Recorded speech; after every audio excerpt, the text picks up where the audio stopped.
ஒரு காஃபி வாங்கிட்டு வரேன். அது குடிச்சதுக்கப்புறம் ஹெட் பெயின் பறந்து போயிடும். Love you. என்கிட்ட உனக்கு என்ன ரொம்ப பிடிக்கும்?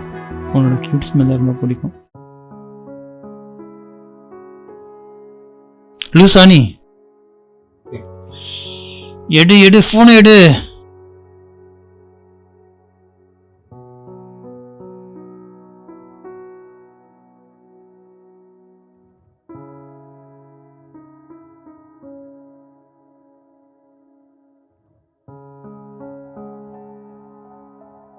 உனக்காக எது ஒன்று இழப்பேன், எதுக்காக ஒன்று இழக்க மாட்டேன்.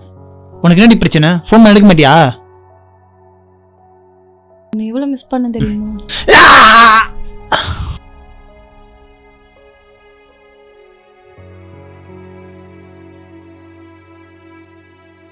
சரி, ஓகே, வந்துடுறேன்.